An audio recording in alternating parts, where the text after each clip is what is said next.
lagi dari Uripto Tegal. Saya akan allow to talk ya. Nah, kita mau tahu gimana tipsnya untuk tetap aktif dan berenergi nih. Gimana dalam menghadapi masa new normal ini. Halo, apakah sudah bisa unmute? Saya sudah unmute di sini.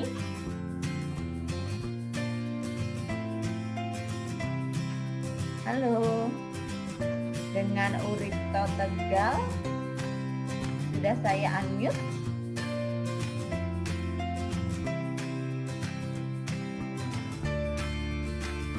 Mungkin kita coba sekali lagi nih requestnya Mbak Resti. Soalnya requestannya munculnya pop-up soalnya. Ya. Sudah saya klik. Langsung di-accept Pak Uripto. Kita ke yang satu lagi aja. Oke, kita akan simpan ya Bapak. Oke, ini sudah ada Bu Enita. Halo Bu, sore Bu Enita. Saya unmute ya Bu. Silakan Bu, di accept. Sudah saya unmute. Udah ya? Sudah. Sore Bu.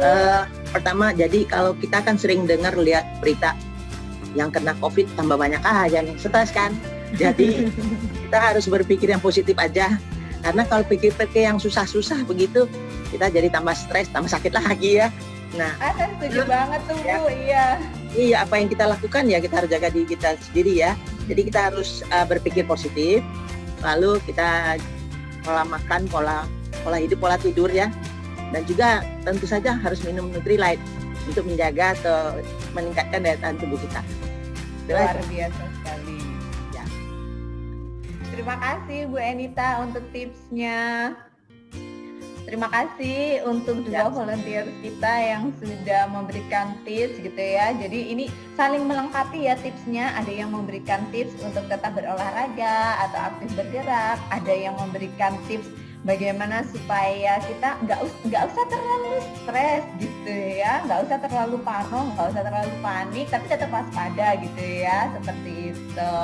Fokus pada diri sendiri, bagaimana kita memperkuat daya tahan tubuhnya kita. Nah, topik inilah yang akan kita angkat pada sore hari ini. Oke, bila ada pertanyaan bisa dituliskan di kolom Q&A ya.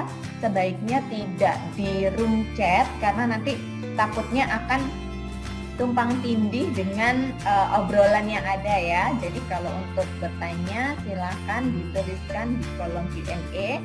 Kemudian materi pada sore hari ini juga sudah kita unggah di MW Sentral. Jadi silakan nanti bisa di-download di situ. Dan di akhir sesi kita nanti akan ada live Q&A.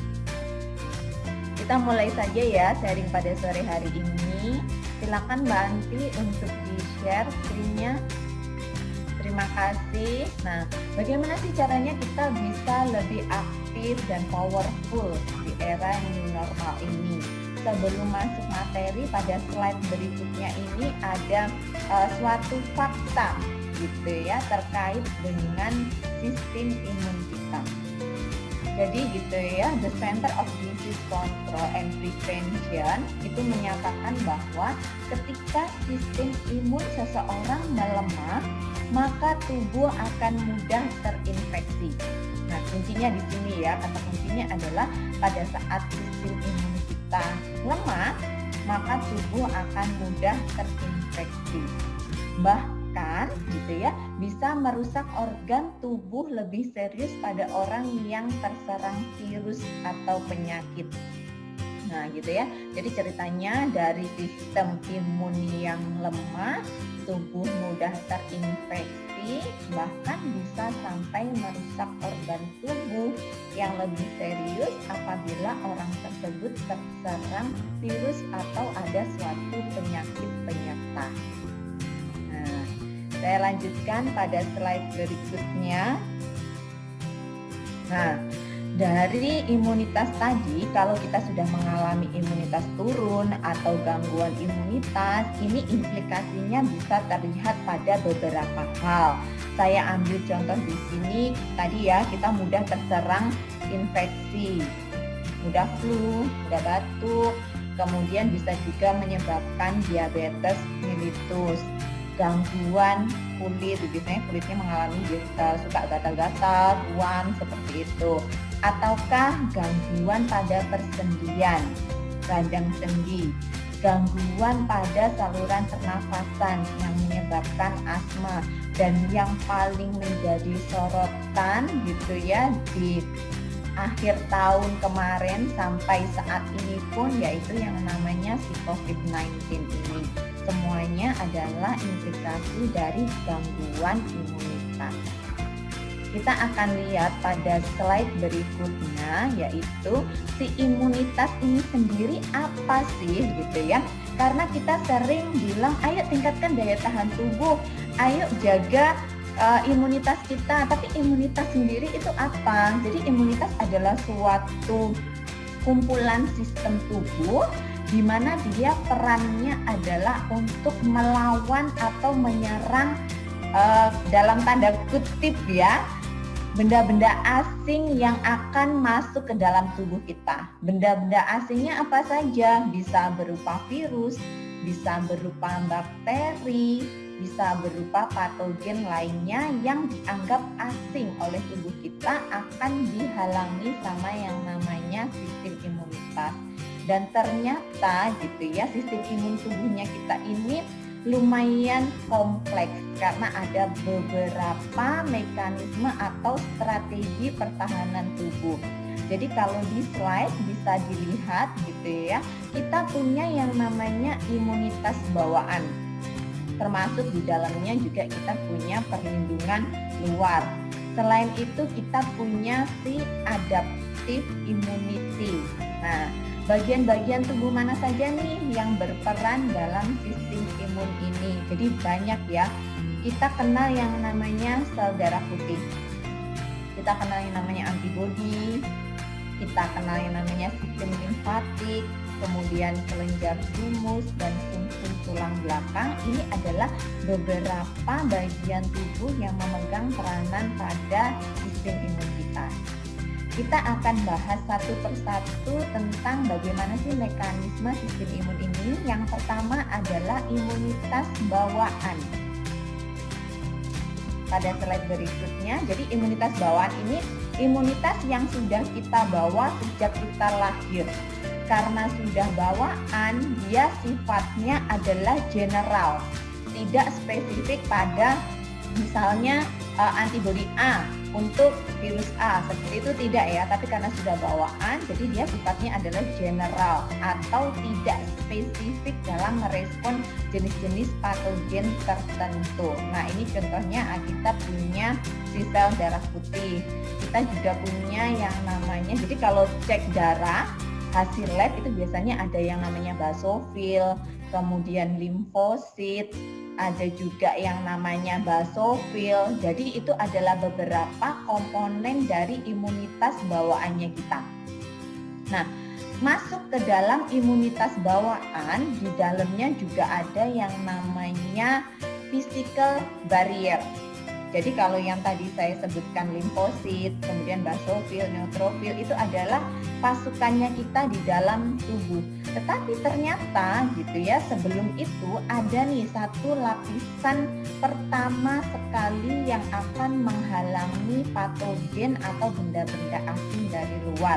Namanya adalah si physical barrier yang terdiri dari apa saja? Kita bisa lihat, terdiri dari kulit. Jadi kulit kita ini juga bisa menjadi organ perlindungan terhadap berbagai patogen yang akan masuk ke dalam tubuh. Kemudian kita punya saluran pernafasan. Di saluran pernafasan kita itu kan ada bulu-bulu hidung. Jadi ini bisa juga untuk menghalangi masuknya patogen. Contoh gitu ya, kalau ada debu atau mungkin ada bakteri, ada kuman yang akan masuk ke dalam tubuhnya kita melalui saluran pernafasannya kita, secara otomatis tubuh itu akan mengatur bagaimana supaya si patogen ini keluar dengan mekanisme kita bersin. Jadi bersin itu adalah salah satu cara tubuh, utamanya adalah saluran pernafasannya kita, untuk menghalang atau membuang si patogen tadi. Kemudian slide-nya belum next ya. Oke. Kemudian tadi saya sudah cerita kulit, saya sudah cerita saluran pernafasan. Pada physical barrier kita juga punya yang namanya saliva. Jadi pada saat kita makan gitu ya, nah air liurnya kita ini juga mengandung enzim yang bisa membunuh bakteri atau kuman. Lebih jauh lagi kita punya saluran saluran pencernaan. Di situ kita punya asam lambung yang dia bisa untuk menghancurkan patogen berbahaya kalau memang ada suatu patogen yang masuk dari makanan kita. Seperti itu ya. Nah, itu tadi. Jadi innate immunity atau imunitas bawaan ini bisa saja terlihat dan bisa saja tidak terlihat. Yang terlihat adalah si physical barrier-nya, mulai dari kulit, pernafasan, kemudian saliva, dan organ pencernaannya kita. Tetapi yang tidak terlihat adalah komponen tadi, contohnya sel darah putih. Nah, bagaimana dengan strategi pertahanan yang berikutnya? Kita sebutnya adalah imunitas adaptif atau adaptive immunity.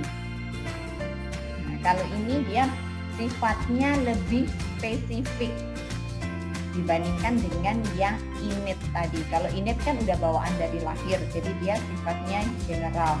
Tapi kalau yang namanya adaptif, dia ini spesifik dan ditemukannya pun juga berbeda. Jadi organ-organ di sini yang berperan, kita punya kayak tadi timus, kita punya sumsum tulang belakang, kita punya kelenjar getah bening. Nah, ini dia memegang peranan pada yang namanya adaptive immunity.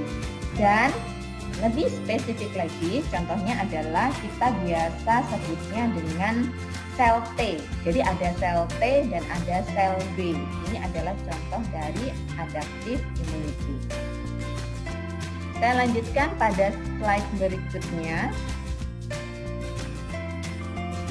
Setelah kita mengetahui macam-macam strategi tubuh kita dalam melakukan pertahanan gitu ya, kita mau tahu nih gimana cara kerja dari sistem imun tubuh kita.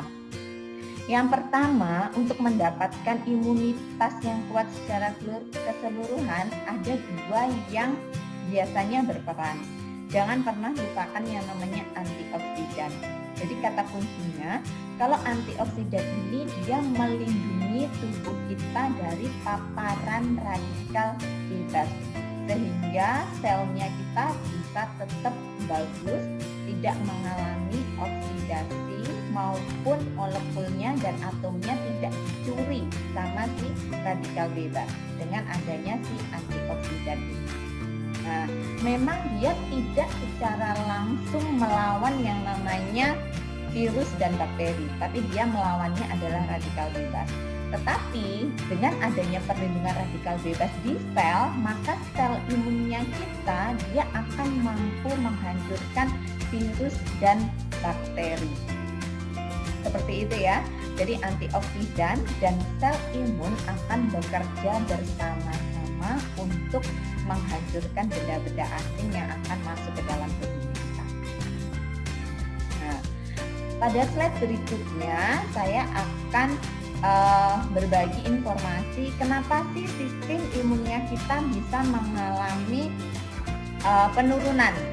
Nah, kondisi yang pertama adalah karena adanya suatu paparan virus atau infeksi yang masuk ke dalam tubuh kita. Jadi di sini dikatakan bahwa suatu penyakit dapat berkembang menjadi mematikan hanya berawal dari sakit biasa-biasa saja. Nah, sakit yang biasa ini tanpa kita sadari gitu ya, bila tidak segera ditangani dengan baik bisa merusak ke bagian yang lainnya.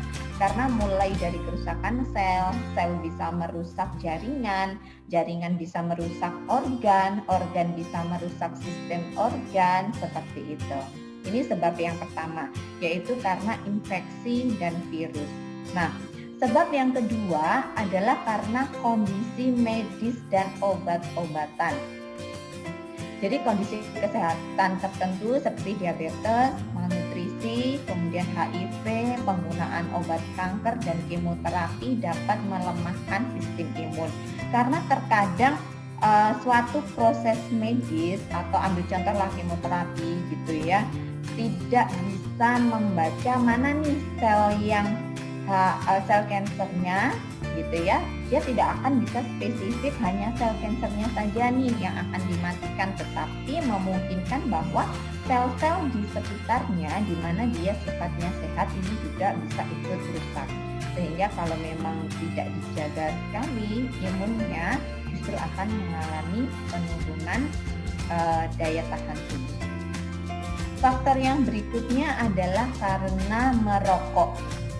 Nah, jangan dianggap sepele ya gitu. Biasanya teman-teman saya yang masih muda gitu ya, kalau diingetin jangan merokok gitu. Kenapa? Enggak. Karena efeknya ini terlihatnya jangka panjang gitu ya. Padahal ada satu literatur yang mengatakan bahwa merokok dapat menyebabkan kemampuan saluran pernafasan dalam membersihkan patogen penyebab infeksinya ini mengalami gangguan.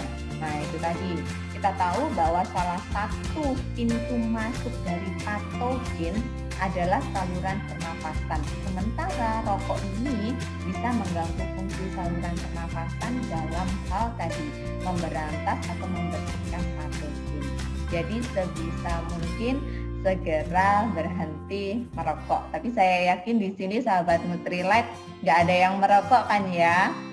Karena saya tadi sudah tanya-tanya pada 2 orang sahabat Nutrilite, semuanya ditutup dengan closing yaitu konsumsi suplemen gitu. Artinya kalau memang sudah aware akan pentingnya suplemen, artinya juga aware akan pentingnya kesehatan.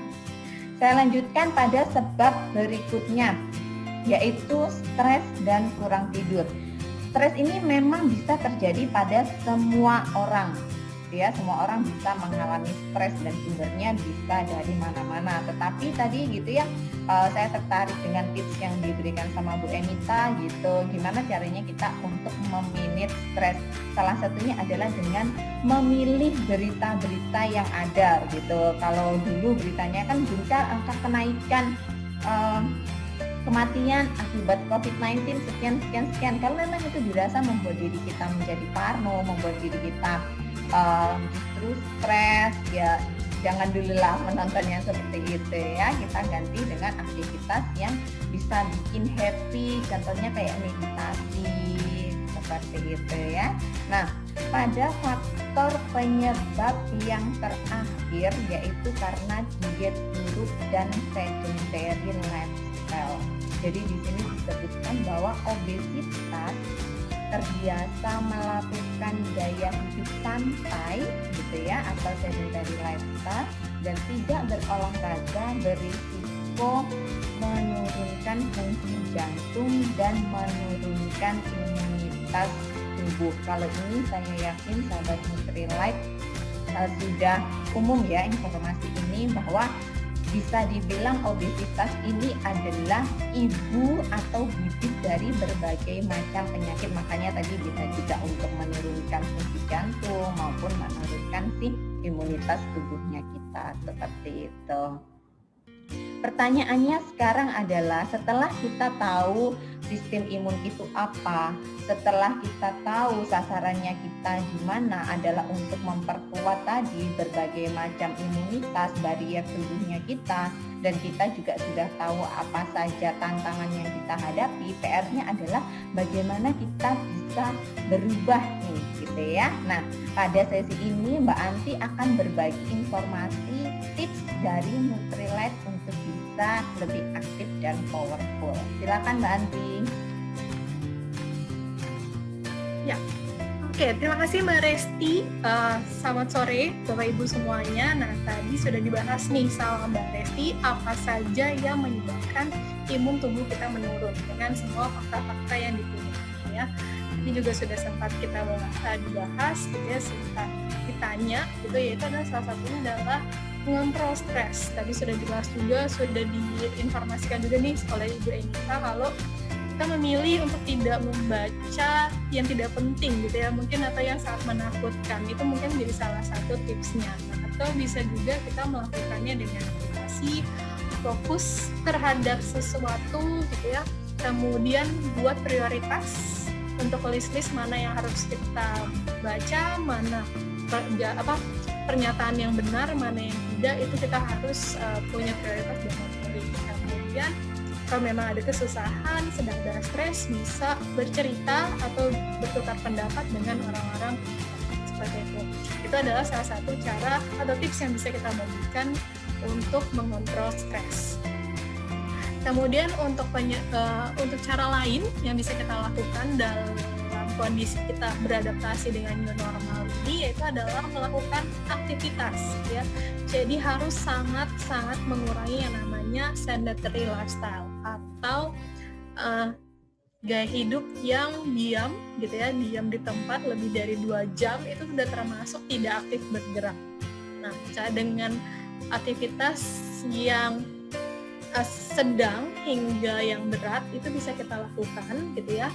Anjurannya adalah minimal 150 menit untuk intensitas sedang, sedangkan yang berat adalah 75 menit setiap minggunya. Bisa dilakukan 3-5 kali per minggu. Kemudian untuk kita nih yang terbiasa di kantor atau yang WFH tidak bisa ditinggal gitu ya, untuk di depan laptop, selalu di depan laptop, mungkin kita bisa membiasakan diri untuk bergerak setiap 30 menit. Jadi ya, kalau bisa berdiri sambil stretching itu bisa dilakukan. Kemudian kita juga bisa melakukan olahraga online di rumah. Nah, sekarang udah banyak banget udah gitu di Instagram Live, di Zoom Live atau di YouTube, itu sudah banyak media-media ataupun tempat-tempat gym yang memberikan teknik-teknik olahraga tingkat sedang sampai dengan berat untuk kita lakukan dan kita duplikasi di rumah seperti itu. Kemudian yang ketiga adalah tidur berkualitas. Nah, seperti yang kita tahu, tidur itu anjurannya memang 6-9 jam. 6-9 jam gitu ya. Kemudian tidur malam dan tidak lebih dari jam 11 malam gitu ya. Dan itu adalah aturannya, dan setiap pertambahan usia itu akan berkurang nih period tidurnya gitu ya. Kalau misalnya memang normal dewasa itu 6-9 jam, kalau sudah lansia akan berkurang nih hanya 3-5 jam per hari. Nah, ini adalah tips yang bisa saya bagikan untuk memulai membiasakan diri untuk tidur lebih nyenyak gitu ya. Ini yang mungkin yang punya siklus tidurnya hanya 2-3 jam gitu ya, kan itu lansia ataupun dewasa ataupun anak-anak, ini bisa dilakukan. Yang pertama adalah hindari tidur sebentar atau napping di siang hari. Kemudian untuk memulai tips ini gitu ya, di hari pertama coba untuk tidur lebih larut dan tidak lebih dari 4 jam. Oke, kemudian di hari berikutnya kalau misalnya sudah mulai nyenyak ya dengan period 4 jam, ditambahkan lagi 15-30 menit. Oke, jadi 15-30 menit tidur lebih awal kalau misalnya sudah terasa lebih nyenyak gitu. Kalau misalnya hari pertama nih masih belum nyenyak, tidur selama 4 jam, berarti hari berikutnya, hari kedua masih di jam yang sama gitu ya, hanya tidur 4 jam. Kalau sudah mulai nyenyak, di hari ketiganya itu ditambahkan atau dimajukan 15-30 menit dari jadwal tidurnya. Sebagai contoh nih, biasanya Bapak Ibu terbiasa tidur jam 1 pagi. Nah, kemudian paksakan berarti harus tidur lebih larut lagi dari jam 1, misalnya jam 3 pagi. Kemudian hanya tidur boleh dan set alarm 4 jam. Jadi kira-kira Bapak Ibu akan bangun di jam 7 pagi. Kalau bangun di jam 7 pagi dan selama tidur ini Anda terbangun, kemudian tidak nyaman dan bangunnya juga lelah, berarti Bapak Ibu harus mengulangnya lagi nih di hari kedua. Tetap tidur jam 3 pagi dan bangun di jam 7 pagi.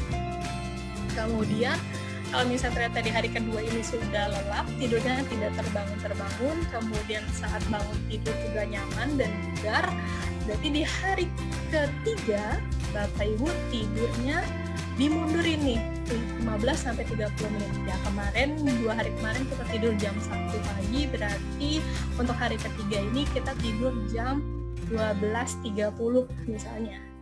Nah, kemudian tidur lagi dan kita lihat di hari ketiga ini akan bangun lebih bugar, akan lebih punya periode tidur yang lebih lama atau tidak, seperti itu. Jadi membiasakan diri untuk punya jam tidur yang lebih awal, kemudian membiasakan untuk beraktivitas di pagi hingga siang hari agar malamnya itu sudah capek dan akhirnya tidurnya lebih nyenyak, seperti itu. Kemudian bisa juga membuat suasana tidur yang lebih tenang, misalnya dengan lampu yang redup, kemudian AC yang tidak terlalu dingin ataupun tidak terlalu panas suasananya, gitu. Itu juga bisa dilakukan. Kemudian untuk yang berikutnya adalah pola makan seimbang dan juga bergizi. Ini adalah poin penting nih, karena apapun nih yang kita makan itu akan mempengaruhi sistem metabolisme tubuh kita, ya. Yang pertama adalah untuk tetap bugar, tetap powerful dan juga aktif, kita harus membatasi gula, garam dan juga lemak. Kita sadari gula, garam dan lemak ini akan memicu sistem metabolisme tubuh kita semakin berat nih. Bahkan kita kadang lebih cepat ngantuk ataupun kita lebih cepat berdebar gitu ya, karena terlalu tinggi gula dan juga garam. Kemudian konsumsi air putih, nah ini penting banget untuk kelancaran metabolisme dan juga peredaran darah, sehingga nutrisi yang kita asup itu bisa terserap dengan baik. Kemudian adalah makanan yang cukup protein, cukup serat, dan juga cukup vitamin dan antioksidan seperti vitamin C dan juga vitamin E. Nah ini adalah piringku ya, jadi Bapak Ibu bisa lihat di slide-nya. Di slide ini adalah contoh nih, dalam satu piring itu kita harus berapa banyak mengkonsumsi karbohidrat, berapa banyak mengkonsumsi serat dan juga vitamin, serta protein dan juga minyak. Jadi ini bisa diaplikasikan ke setiap kali makan gitu ya. Jadi 50%-nya itu adalah serat, vitamin dan juga antioksidan, dan 50%-nya lagi dibagi dengan protein dan juga karbohidrat. Itu. Kemudian kalau kita bahas tentang makanan seimbang, itu kita akan bahas satu-satu nih. Kenapa sih kita perlu protein agar tetap aktif dan juga powerful?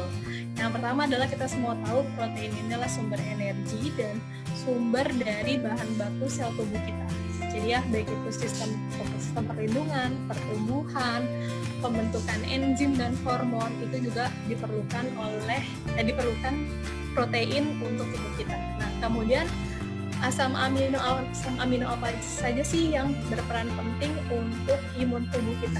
Di sini ada arginin, kemudian dan juga ada glutamin. Jadi arginin dan glutamin ini akan memberikan respon yang baik untuk sistem imun kita terhadap penyembuhan luka, kemudian menangkal radikal bebas, atau bahkan membentuk yang namanya limfosit atau sel darah putih. Kemudian nutrisi yang kedua adalah serat.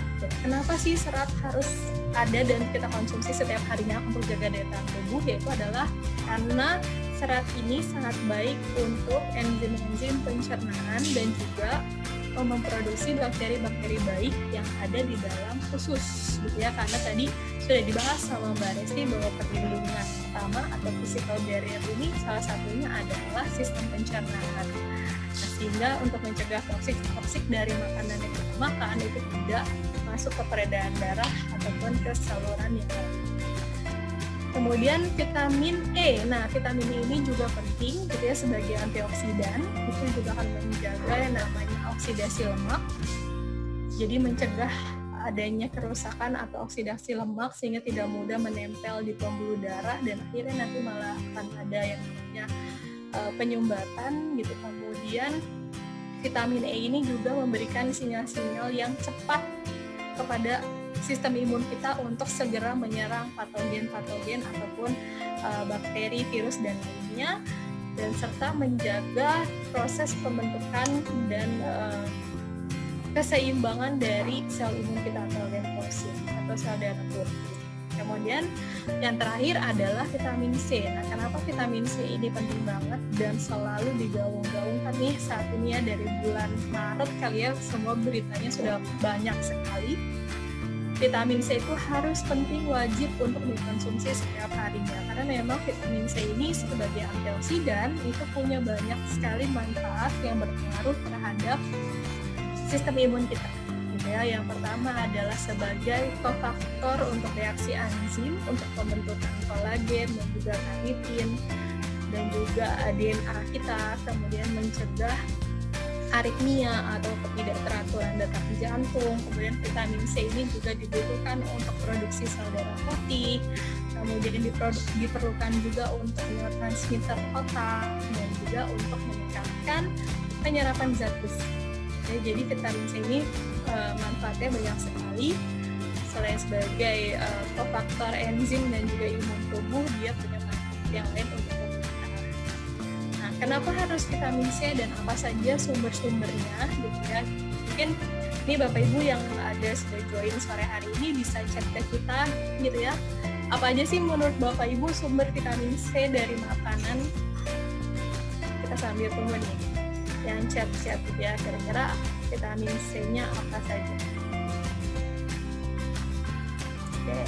Nah, untuk manfaat dari vitamin C dari Pak Agus ada jeruk, kemudian ada juga semua sayuran dan buah-buahan katanya ada vitamin C-nya. Kemudian ada jeruk, jambu biji, buah-buahan.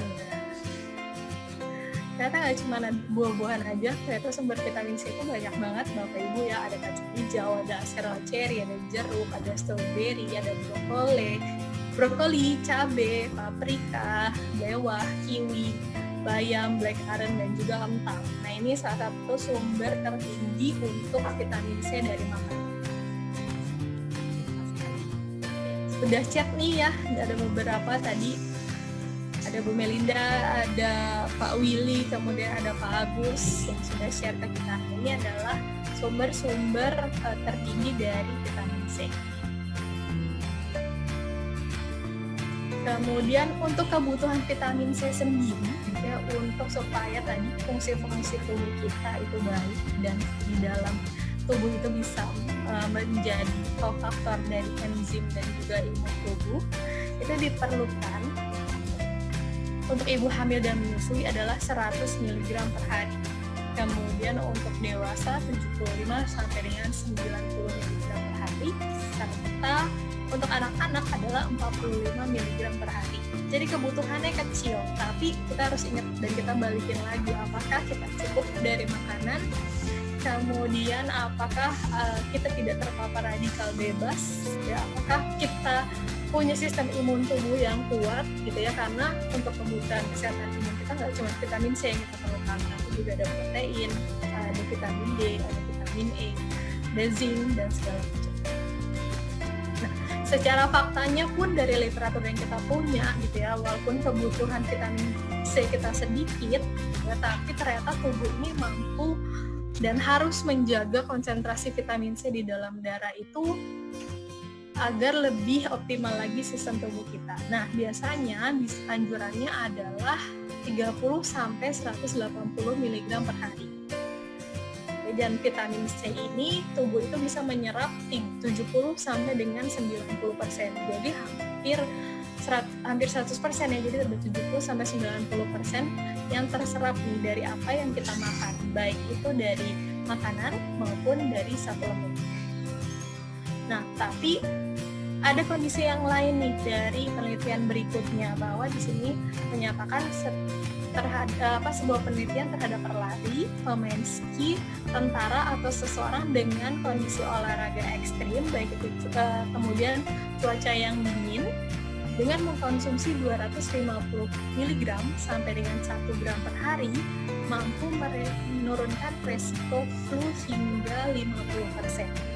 Nah, apalagi dengan kondisi kita sekarang ini banyak sekali virus, radikal bebas di mana-mana, jadi kita boleh mengikuti anjuran yang penelitian kedua nih, 250 sampai dengan 1 gram per hari. Ya, itu kan mampu menurunkan resiko sebanyak 50%. Tapi sayangnya kalau misalnya kita sekali minum langsung 2000 mg dalam sehari, tapi tubuh kita itu hanya mampu menyerap 70-90%, sisanya kemana? Ya, sisanya udah pasti terbuang Tapi sebelum dia terbuang, dia akan terfiltrasi, akan membuat sistem peredaran darah kita, sistem filtrasi ginjal kita juga bekerja lebih berat. Jadi saya lebih menganjurkan yaitu tetap mengkonsumsi sesuai anjuran, ya, tidak lebih dari 1 gram per hari. Seperti itu. Nah, untuk dari Nutrilite sendiri, apa sih yang kita anjurkan gitu ya? Udah pasti yang pertama untuk memenuhi vitamin C dan juga menjaga daya tahan tubuh kita adalah Nutrilite BioC Plus Extended Release. Nah, ini jadi jawaban nih buat kita semua. Apakah perlu mengkonsumsi vitamin C sampai 2000 mg per hari gitu ya? Apakah akan baik untuk kesehatan, baik untuk ginjal dan segala macam? Nah, jawabannya adalah BioC Plus, karena BioC Plus ini dengan teknologi extended release itu bisa memenuhi kebutuhan vitamin C. Nah, mungkin kita akan kembalikan nih ke Mbak Resti ya, yang akan menjelaskan lebih lengkap lagi mengenai BioC Plus extended release. Mbak Resti. Terima kasih Mbak Anti, luar biasa sekali ya. Jadi di sini kita sarankan memang sebenarnya tidak hanya BioC Extended Release, tetapi karena kita bahasanya pada bulan ini ada pada vitamin C, maka kita punya produk yang namanya BioC Extended Release, di mana dia menggunakan bahan baku alami dari Acerola seri dan dia mempunyai teknologi extended release. Inilah yang juga membuatnya beda dengan suplemen vitamin C yang ada di luaran. Jadi kalau Bapak Ibu lihat gitu ya, saya yakin di masa pandemi seperti ini tidak jarang Bapak Ibu menjumpai vitamin C 1000 mg. Bahkan vitamin C dengan dosis yang lebih dari itu dalam 1 kali sajian gitu. Sementara tadi setelah disampaikan sama Mbak Anti bahwa ternyata tubuh itu mempunyai kemampuan tertentu untuk bisa mencerna maupun menyerapnya maupun mempertahankan kadarnya di dalam tubuh kita, karena kalau kelebihan toh nanti juga akan dibuang seperti itu. Inilah bedanya BioC Extended Release ini mengandung 500 mg vitamin C dengan teknologi yang membuatnya mampu dilepas perlahan-lahan. Jadi 500 mg ini akan mampu bertahan kurang lebih 8 jam dalam tubuhnya kita. Sehingga bisa dikatakan bahwa dengan 1 tablet BioC Extended Release ini bisa melindungi all day long gitu ya ibaratnya. Jadi kalau kita konsumsi 1 kali setelah sarapan biasanya di jam 7 pagi seperti itu ya, sebelum kita keluar rumah bagi yang sudah menjalani aktivitas di new normal ini gitu ya. Lalu dari jam 7 ini dia akan dilepas perlahan sampai 8 jam sampai sore pada saat kita sudah sampai kembali di rumah, sehingga bisa dikatakan bahwa seharian kita sudah terlindungi seperti itu ya. Kemudian apa sih keunggulannya ini gitu? Kita tahu bahwa Acerola seri ini merupakan sumber dari vitamin C dengan kadar yang tinggi seperti itu ya, dan dibudidayakan di kebun Acerola seri terbesar di dunia. Di manakah itu? Nah, nanti kita akan bahas ya di bagian traceability-nya atau di bagian dibalik labelnya seperti apa. Produk ini bisa dikonsumsi untuk usia 6 tahun ke atas, di mana dari manfaat vitamin C kita sudah tahu semua gitu ya, sebagai antioksidan gitu, menangkal radikal bebas, meningkatkan daya tahan tubuh, pun juga ternyata mampu menjaga kesehatan otak loh ternyata vitamin C ini. Nah, pada video berikut ini kita akan paparkan apa saja sih keunikan-keunikan dari si BioC Extended Release.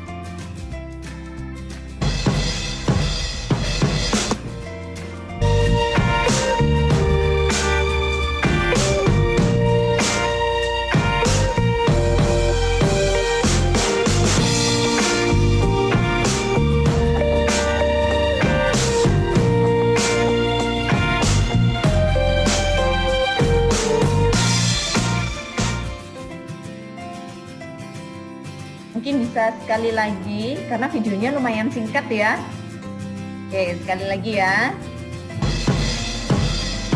Jadi mengapa Biosi Plus? Yang pertama, cocok untuk vegetarian dan vegan. Dia tidak mengandung bahan hewani. Kemudian dia mengandung vitamin C yang lumayan. Nah, yang sumbernya didapatkan dari Acerola memberikan kemenangan selama 8 jam. Itu tadi beberapa keunggulan Biosi Plus Extended Release gitu ya. Nah, saya akan cerita lebih dalam lagi tentang gimana bisa sih si Extended Release ini gitu ya. Jadi ceritanya ada 4 tahapan nih. Tahapan yang pertama gitu ya, pada saat kita melakukan formulasi bahan, pada saat kita melakukan manufacturing gitu ya. Nah, bahannya ini akan kita campur dengan bahan berserat. Kemudian kita akan kompres dalam bentuk tablet. Pada saat tablet dari Biosi ini kita telan, dia akan basah. Dia akan masuk ke pencernaan kita gitu ya, dia akan menjadi basah. Bahan berseratnya ini dia akan mengembang membentuk suatu jaring-jaring. Jadi akan ada satu jaringan gitu ya, yang dia akan menyelimuti si tabletnya.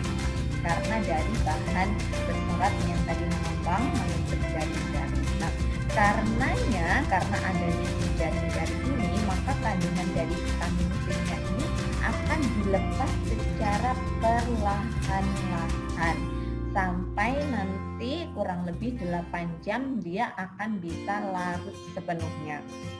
Sehingga memang Biosi Extended Release ini untuk usia 6 tahun ke atas plus yang bisa menelan tablet. Karena seperti ini, pada saat tablet Biosi ini kita bagi 2 gitu ya, karena mungkin ada beberapa yang mengalami kesulitan menelan tabletnya karena ukurannya yang dirasa lebih besar atau seperti apa gitu ya, sehingga dibagi 2 sama yang bersangkutan. Nah, kalau hal ini terjadi, maka teknologi extended release-nya sudah rusak.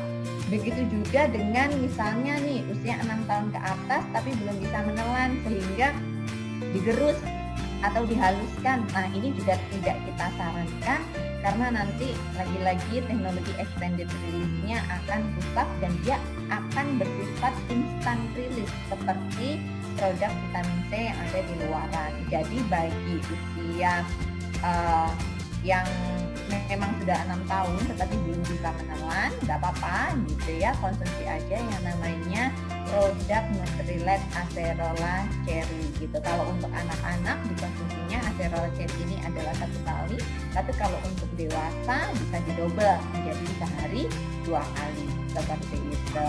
Nah, pada bagian berikutnya setelah kita tahu apa saja sih keunggulan-keunggulan dari Biosi ini, kita juga mau lihat 9 tahap di balik pembuatan Biosi Extended Release gitu ya. Jadi sejak awal tahun kita ada satu campaign di balik label Nutrilite. Jadi kita mau mengetahui lebih dalam lagi proses dari setiap produk-produknya ini. Pada kesempatan kali ini kita akan membahas yaitu si Biosi, tetapi nanti kalau sahabat Nutrilite intip di website nutrilite.co.id / asalnya jelas, di situ kita sudah cantumkan 9 proses untuk produk-produk yang lainnya seperti double egg, kemudian produk vitamin B kompleks double layer itu juga ada di situ. Kita akan tahu nih gimana sih ceritanya atau asal usulnya dari produk-produk tersebut. Nah, langsung aja ya. Nah, untuk 9 tahapnya ini, tahap yang pertama adalah kita mau pilih dulu tanamannya.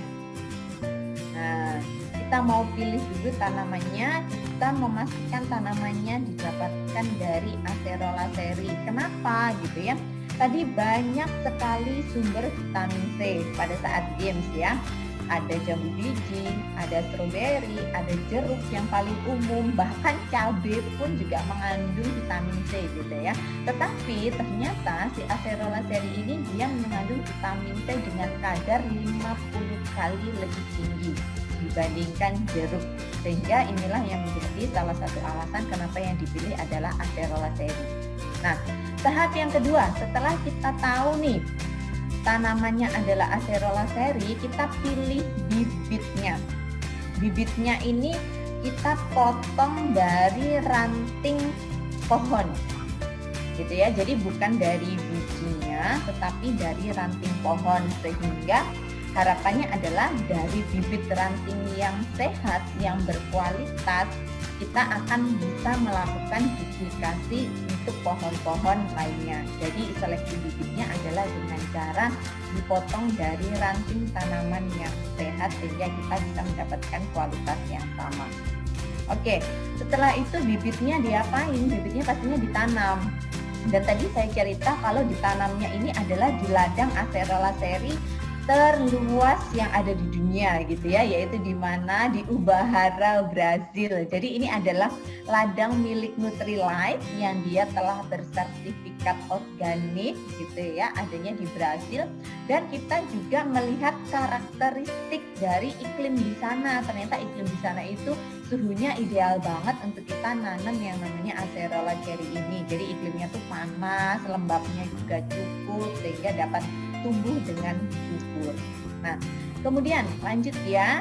Habis kita tanam di ladang sesuai dengan karakteristiknya, kita akan tanam nih. Nah, sepanjang tahun kita akan mengawasi bagaimana perjalanan dari Acerola cherry ini. Mulai dari kuncupnya tumbuh, kemudian mekar, berbuah, hingga pada akhirnya akan memasuki masa panen. Yang unik di sini adalah justru Acerola cherry yang masih berwarna hijau ini yang dipanen sama petaninya Nutrilite. Jadi kita tidak tunggu Acerola cherry-nya ini matang berwarna merah, gitu ya. Karena kata kuncinya adalah bahan baku Nutrilite ini dipanen pada saat mereka mencapai kadar nutrisi yang paling tinggi, gitu ya. Jadi tidak selalu kita tunggu matang, tetapi kapankah waktu kadar nutrisi tersebut paling tinggi, pada saat itulah tanaman akan dipanen. Nah, pada proses berikutnya yang kelima, memanennya ini pun juga kita memperhatikan dari segi waktu. Karena kita tahu gitu ya, semakin singkat waktunya maka akan semakin terjaga pula nutrisinya.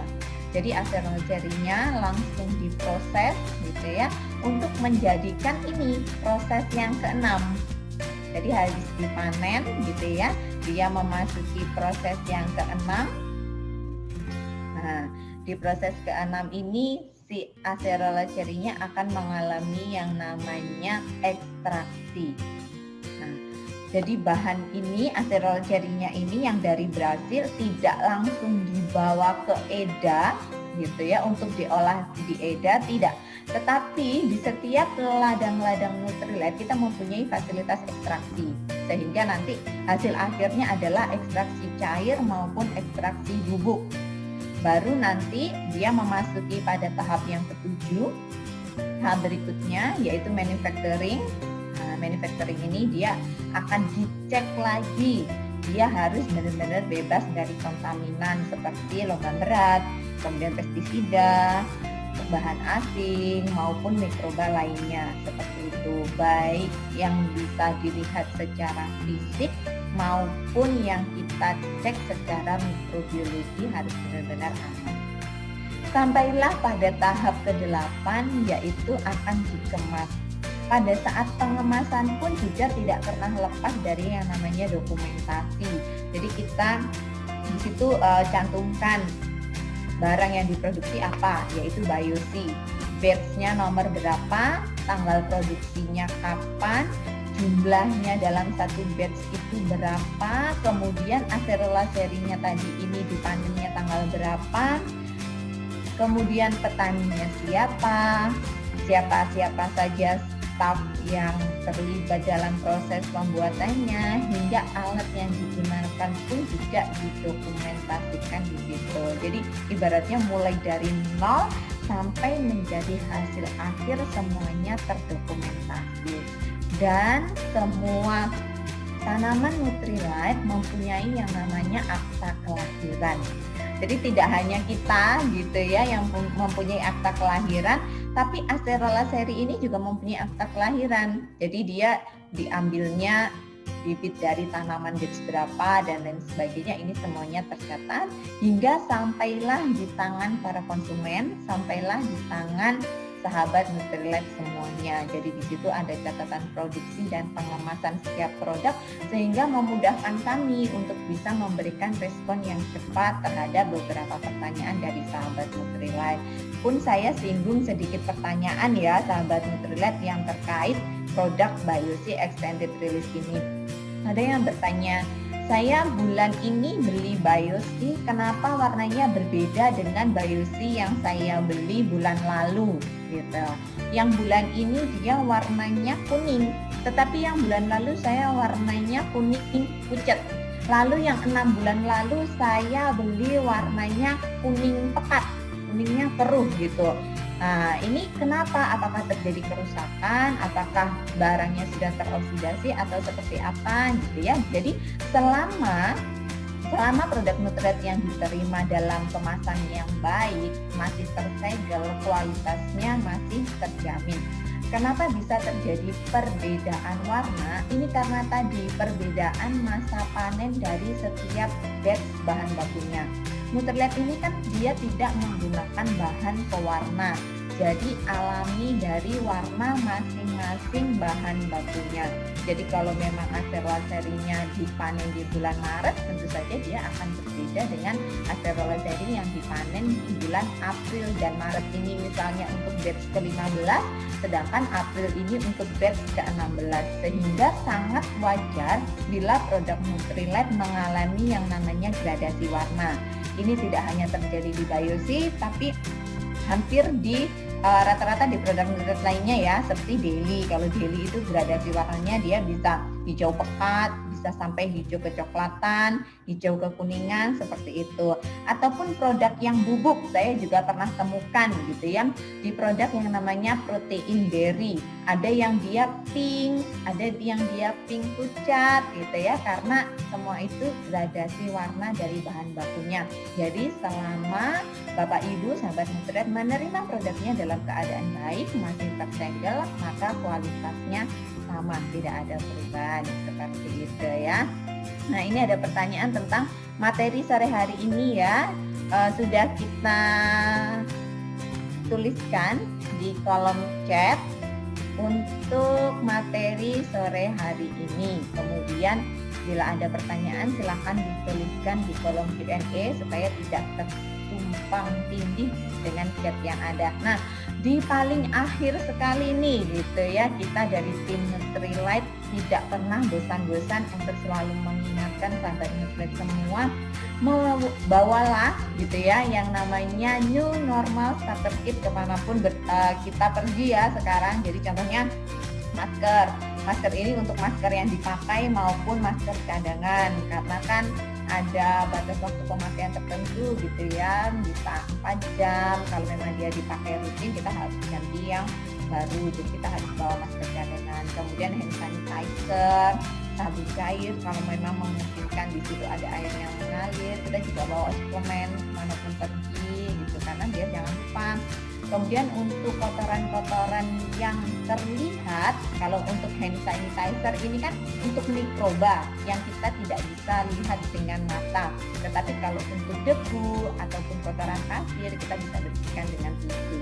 Kemudian nih, gunakan peralatan makan pribadi, apalagi yang sudah mulai bekerja dari kantor gitu ya. Nah, bawa sendiri alat makannya, bawa bekal sendiri, dan bawa peralatan ibadah sendiri. Juga bagi sahabat Nutrilite yang menggunakan jasa ojek online biasanya gitu ya, bawa sendiri helmnya. Kemudian jangan lupa untuk pakai jaket untuk perlindungan ekstra. Nah, di slide paling akhir lagi nih, ini adalah kesimpulan dari apa yang sudah kita bahas pada sore hari ini. Sekali lagi gitu ya, mulailah dengan menerapkan gaya hidup sehat, seperti bagaimana cara kita mengontrol stres, kemudian kita juga tetap aktif berolahraga, walaupun tidak harus keluar rumah gitu ya, tetapi kan sekarang ada olahraga online di jam-jam tertentu yang bisa kita ikuti. Kemudian tadi Mbak Anti sudah menjelaskan bagaimana caranya kita meningkatkan kualitas tidur. Dan yang terakhir adalah nutrisi seimbang, juga selalu bawa New Starter Kit yang di dalamnya tidak kelupaan yaitu BioShield Plus.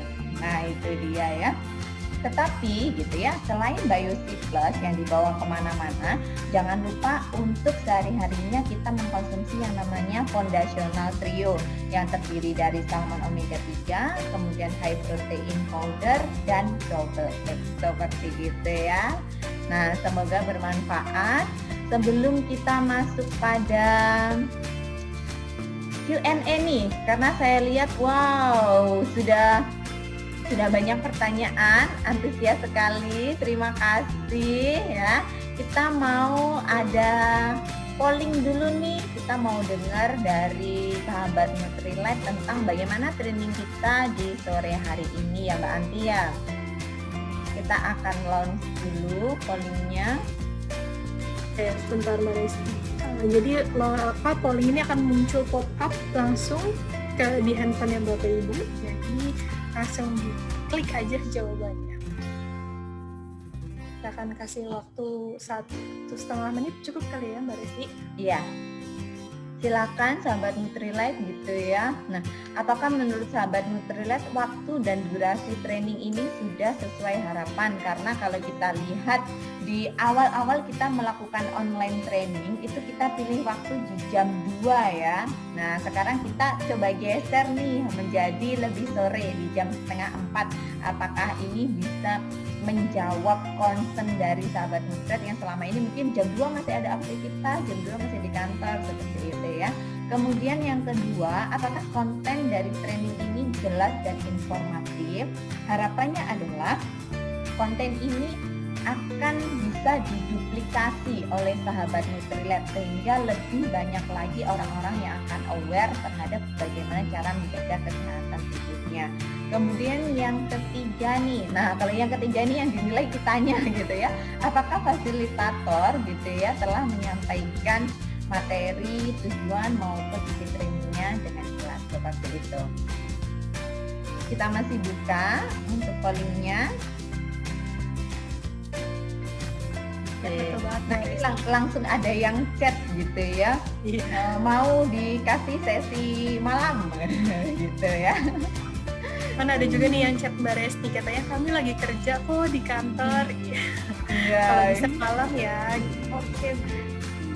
Terima kasih loh Ibu sudah menyempatkan ya sambil curi-curi di kantor bikin Mbak Resti. Iya, sambil dengerin kita gitu ya. Kita jadi kayak penyiar radio kali ya Mbak Anti ya. Iya betul sekali. Oke, kita masih tunggu. Mungkin habis ini kita bisa punya sesi lain ya Mbak Resti ya. Mungkin kayak yang sekarang lagi terkenal podcast gitu. Oh iya, bisa jadi ya kita buka channel untuk training lain ya. Luar biasa. Udah 2 menit nih Mbak Resti, kita stop aja. Kita akan end pollingnya. Terima kasih sahabat Nutrilite yang sudah berpartisipasi untuk pollingnya. Nah, saya juga nggak bosan-bosan mau promoin sesi-sesi training kita gitu ya. Tadi Mbak Anti udah menjelaskan banyak banget ya nutrisinya.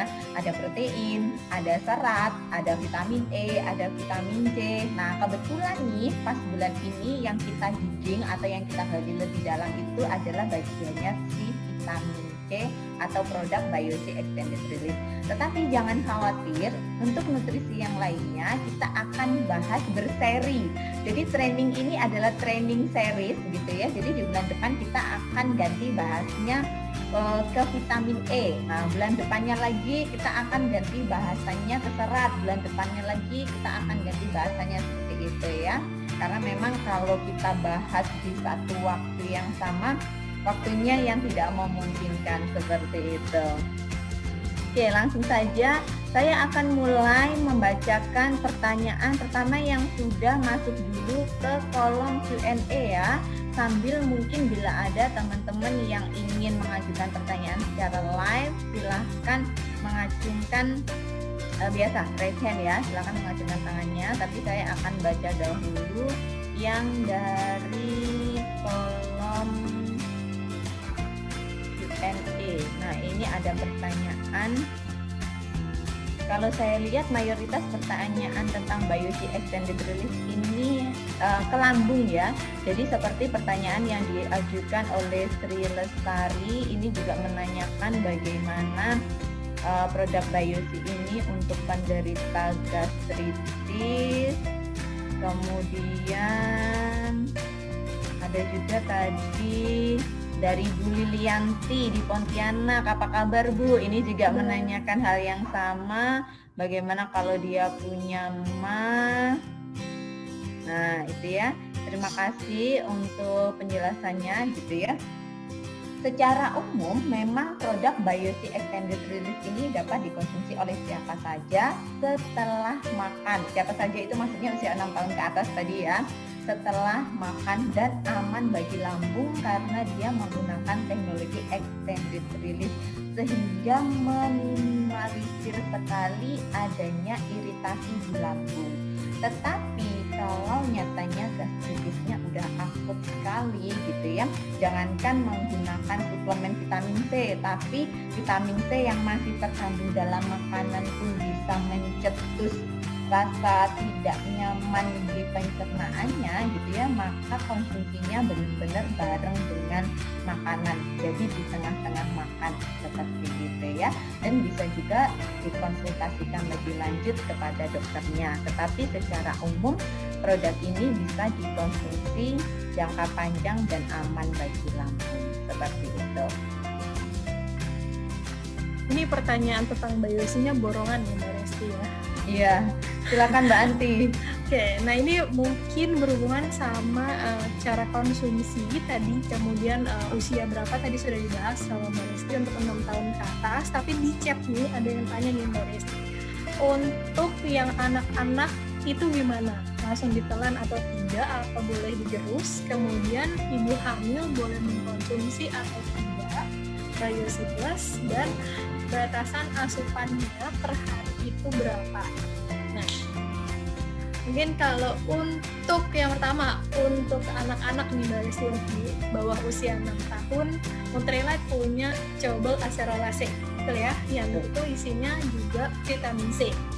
Jadi untuk anak-anak kita lebih menganjurkan untuk yang itu, dan karena sifatnya chewable itu berarti bisa digerus, bisa dikunyah, atau juga bisa diemut, tapi kita tidak menganjurkan untuk langsung ditelan ya, karena itu tabletnya cukup besar dan itu takutnya malah jadi nyeri atau apa pada untuk anak-anak untuk mengkonsumsi chewable acerulase. Jadi lebih disarankan digerus, dikunyah, ataupun diemut, itu silahkan. Kemudian untuk ibu hamil boleh atau tidak mengkonsumsi Biossi Plus, jawabannya boleh.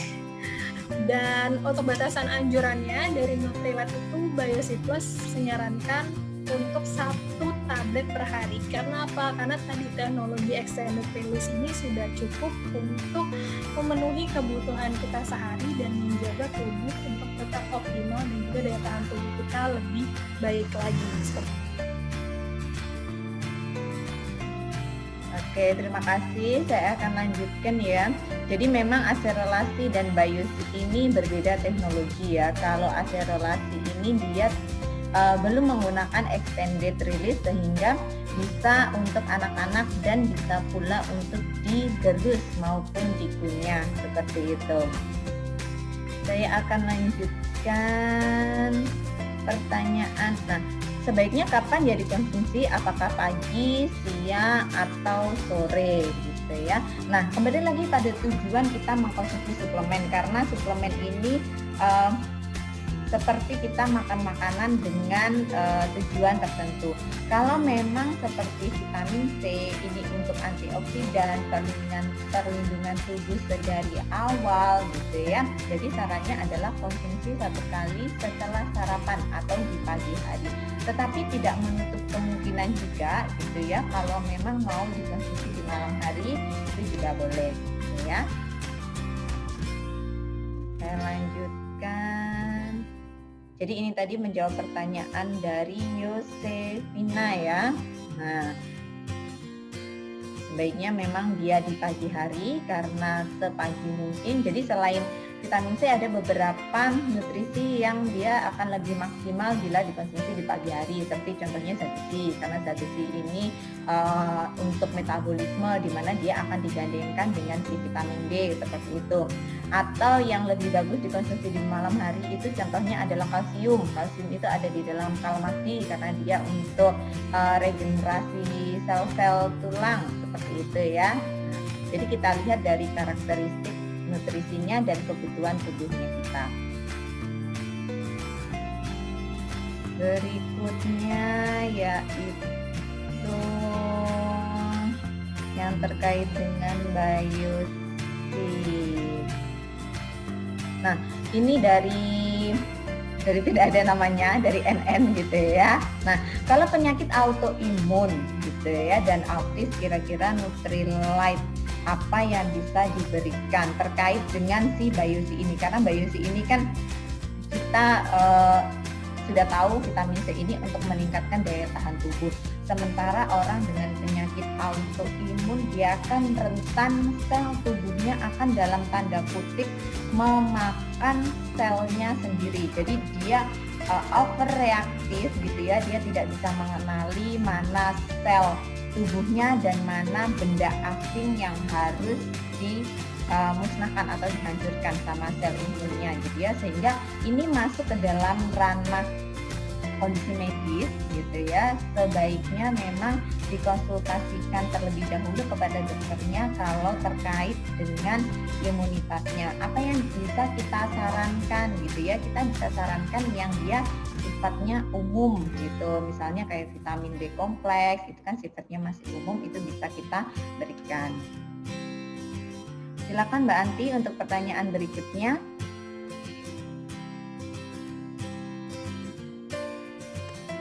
Oke Mbak Resti, jadi ini saya mau menjawab pertanyaan dorongan tentang traceability atau dibalik label Biosi Plus. Nah, ini ada pertanyaan dari Pak Willy, dari Pak Jeffrey yang menanyakan nih, berhubungan sama batch dan juga proses manufaktur.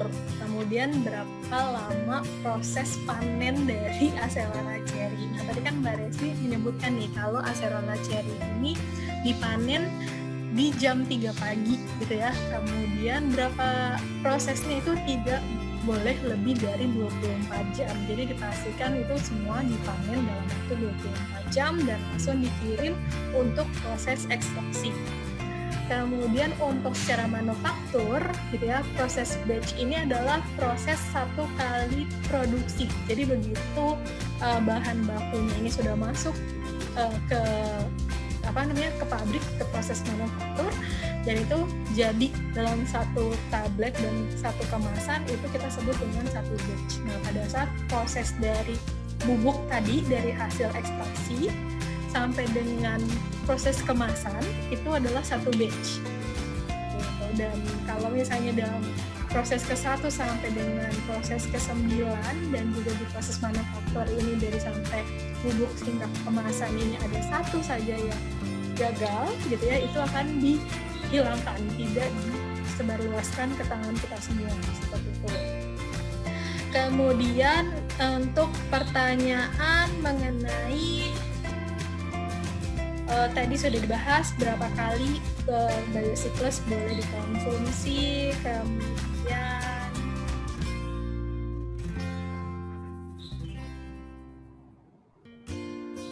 nah ini ada yang tanya lagi, waktu baiknya untuk konsumsi Biosi Plus, apakah di sarapan, makan siang, atau makan malam gitu ya.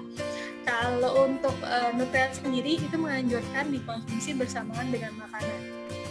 Tapi kalau misalnya kita lihat dari teknologi extended Biosi-nya ini adalah 7 sampai dengan 8 jam, jadi bisa dikonsumsi di pagi ataupun di siang hari supaya kita tadi kata Mbak Resti aktif all day long gitu ya. Jadi bisa digabungkan bersama dengan Nutrilite kompleks, double X, daily, itu juga silahkan. Seperti itu. Kemudian ada lagi nih Mbak Resti, mungkin kita ini ada beberapa yang masuk ke chat soalnya.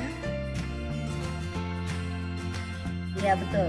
Apakah saya melanjutkan pertanyaannya? Apakah Biosi bisa dikonsumsi bersamaan dengan Nutrilite lainnya, gitu ya? Atau Adakah produk Nutrilite yang tidak bisa dikonsumsi bersamaan? Jadi Biosi ini dapat dikonsumsi bersamaan dengan Nutrilite lainnya, termasuk juga Nutrilite Double X ataupun Nutrilite Daily. Karena mungkin ditanyakan gitu ya, di dalam Double X sudah ada vitamin C, di dalam Daily juga sudah ada vitamin C. Tetapi kenapa saya masih butuh yang namanya Biosi gitu ya?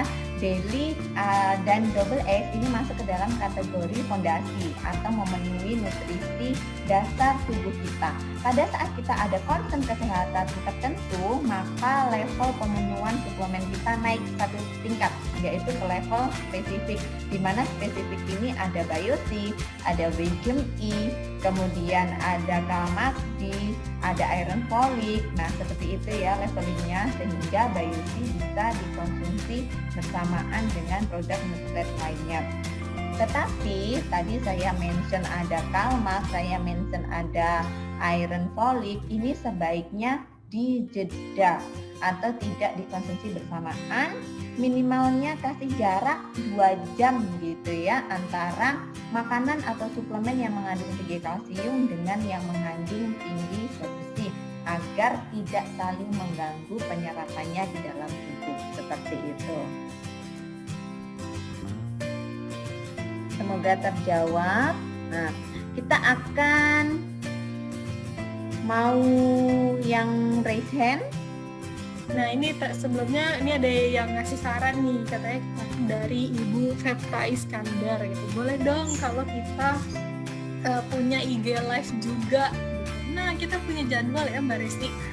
Sekitar tiap bulan itu kita punya jadwal IG live nih tentang Nutrilite. Bahkan kita mengundang beberapa expertise gitu ya, baik dari olahraga, kesehatan maupun pecinta gizi dan juga nutrisi, itu juga biasa kita undang. Jadi ditungguin aja jadwalnya di Instagramnya Nutrilite_ID seperti itu. Kemudian untuk pertanyaan yang Q&A di kolom Q&A sudah semua kita jawab ya Mbak Resti. Jadi perubahan warna, kemudian kapan dikonsumsinya, dosisnya bagaimana, kemudian untuk dicampur dengan Nutrilite lain itu juga sudah. Kemudian untuk bagaimana dengan, ada pertanyaan nih dari Ayu Dia, bagaimana dengan sumber antioksidan lain seperti vitamin E, apakah kurang dianjurkan? Nah itu boleh, si vitamin E juga termasuk tuh tadi ya sebenarnya untuk menjaga daya tahan tubuh kita. Kemudian secara spesifik vitamin E ini juga baik untuk kesehatan kulit dan juga pembuluh darah. Jadi memang sekali lagi Nutrilite itu selalu menyarankan 5 fitonutrien dan juga adanya sinergi nutrisi antara makronutrien, mikronutrien dan juga fitonutrien. Jadi emang harus lengkap nih gitu ya, kalau kabarnya sih tadi ada yang dasar dan juga ada yang spesifik. Jadi harus sekali dilengkapi asupan baik dari makanan maupun dari Nutrilite-nya seperti itu. Kemudian untuk mana nih masih ada lagi yang mau Biosi. Oke, sekali lagi Biosi ini bisa dikonsumsi oleh vegetarian ataupun vegan ya. Ini pertanyaan dari Hartono Karlina, karena dia tidak mengandung bahan-bahan hewani ya. Jadi untuk vegetarian maupun vegan bisa konsumsi yang namanya Biosi Extended Release seperti itu. Tetapi kalau yang acerolacti yang untuk anak-anak yang tablet punya itu dia mengandung laktosa. Jadi kalau memang dia vegan kan murni ya, berarti tidak bisa dikonsumsi untuk vegan. Tetapi kalau memang dia vegetarian yang masih konsumsi lakto, itu bisa konsumsi acerolacti. Tapi kalau Biosinya dia bebas dari bahan hewani, termasuk laktosa juga, dia tidak mengandung laktosa seperti itu. Saya coba cari lagi yang terkait dengan Biosi. Bila ada pertanyaan tentang produk maupun topik yang lainnya, tadi kita sudah kasih nomor admin admin training di chat gitu ya. Jadi bisa pertanyaannya di copy paste ke situ ya, ke WhatsApp-nya admin training ya. Nah, ada yang menanyakan nih dari Sarlin gitu ya. Tadi dibilang kebutuhan vitamin C dewasa 75 mg. Tapi Biosi 500 mg. Kenapa bisa setinggi itu? Dan 75 mg ini merujuk pada data mana sudah out of date. Oke, jadi kita memakai data angka kecukupan gizi atau AKG tahun 2018 seperti itu ya. Dimana dia menyebutkan bahwa untuk usia dewasa di sini adalah kategori usianya 13 tahun ke atas, mempunyai kebutuhan vitamin C adalah 75 mg seperti itu. Lalu Biosi ini kenapa bisa sampai 500 mg? Nah, itu kan untuk kebutuhan angka kecukupan gizi harian untuk mereka yang normal, untuk mereka yang sehat. Tetapi bagi kita gitu ya yang aktif, bagi kita yang rentan terhadap radikal bebas, apalagi di masa pandemi seperti ini gitu ya, maka bisa aja didouble untuk konsumsi vitamin C-nya.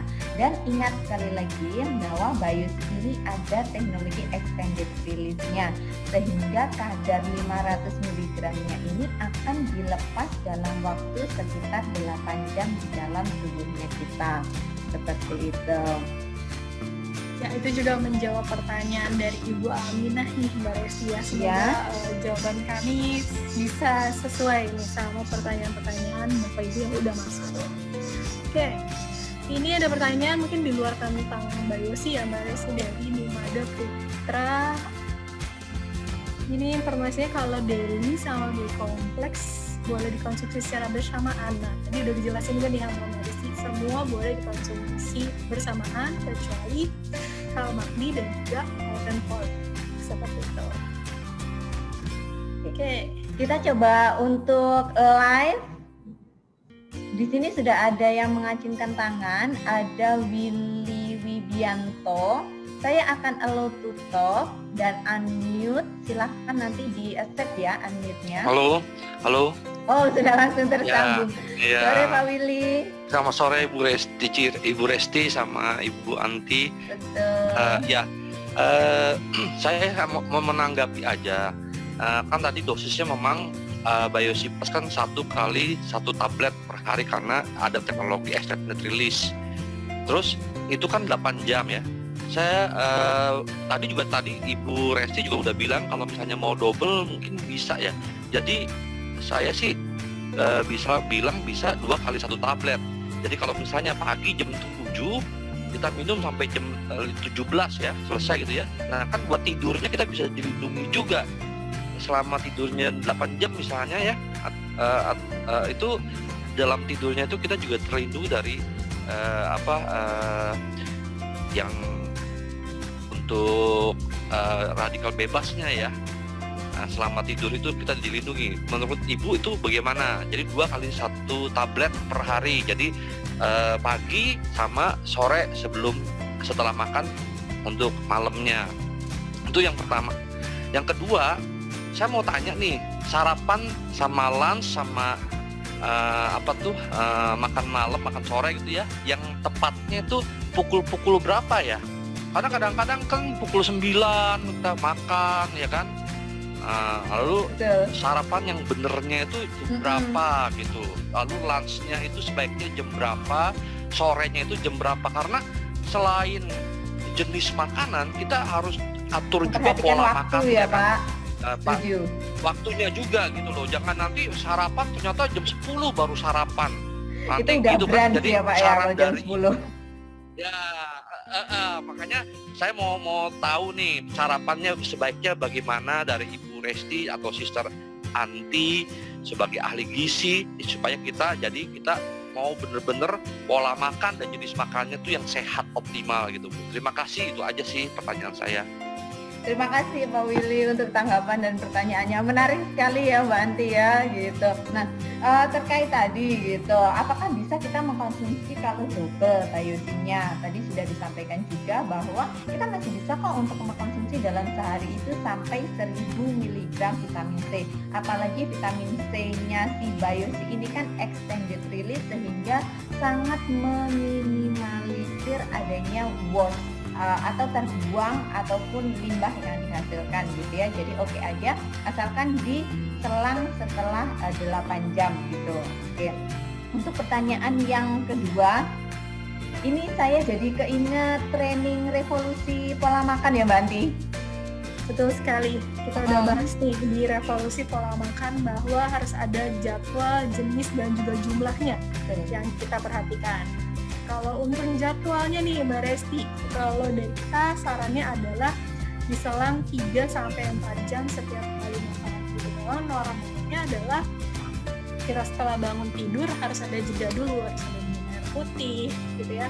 Mungkin ada cek komposisi tubuh dulu gitu ya. Nah biasanya memang anjurannya itu di sekitar jam 6 sampai dengan jam 7 pagi untuk sarapan ya.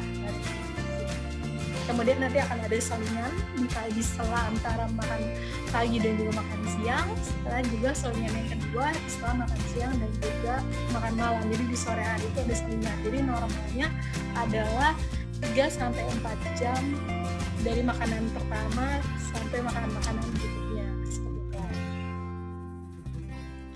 Benar sekali ya. Jadi dari segi waktunya jangan lupa kita punya 3 kali makan utama dan 2 kali selingan. Jadi kalau sarapan kita sudah mulai bisa dari jam 6.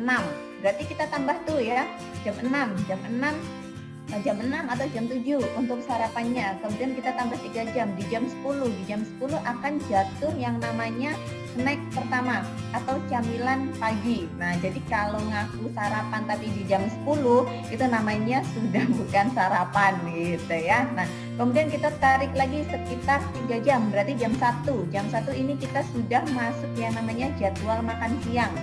Kita tarik lagi, jam 1 tambah 3, jam 4 ini adalah jadwal snack sore. Jam 4 itu jam 16 ditambah 3, 19 itu adalah di jam makan malam.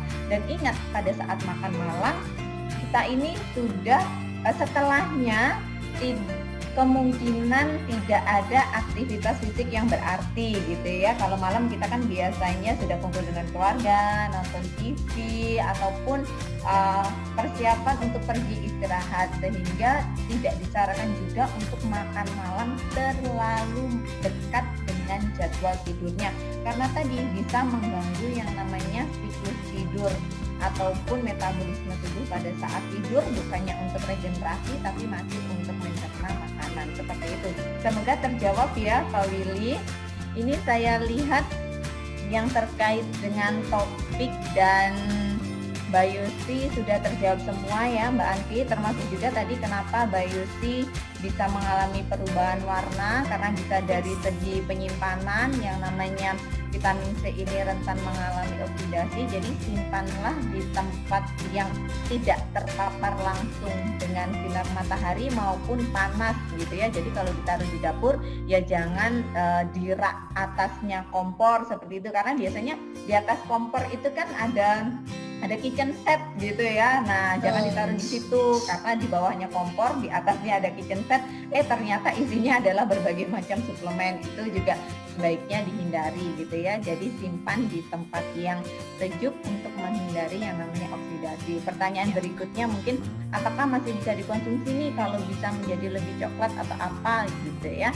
Asalkan kita tahu kalau proses tersebut adalah karena akibat penyimpanan yang kurang tepat, masih bisa kok dikonsumsi seperti itu ya. Tipsnya adalah amati beberapa ciri fisik dari suplemennya. Bisa dari warna, bisa dari rasanya, bisa dari baunya, dan bisa dari teksturnya gitu ya. Pastikan faktor-faktor ini masih baik sehingga bisa menjamin kualitasnya pun juga baik seperti itu.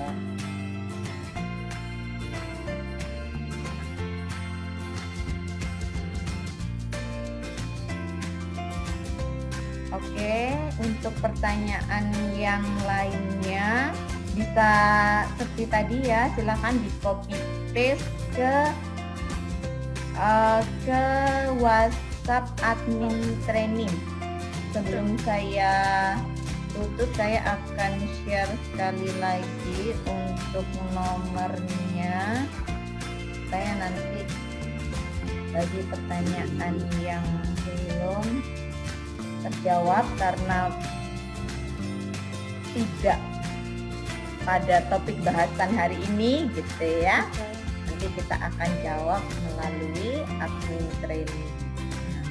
Nantikan jadwal berikutnya kita bulan September ya September. nanti. Ya, di bulan September semua jadwalnya itu akan masuk juga ke Amagram, akan masuk juga di kalender MUI Sentral, dan yang terdekat itu tanggal 15 ya, betul Bu Rizky?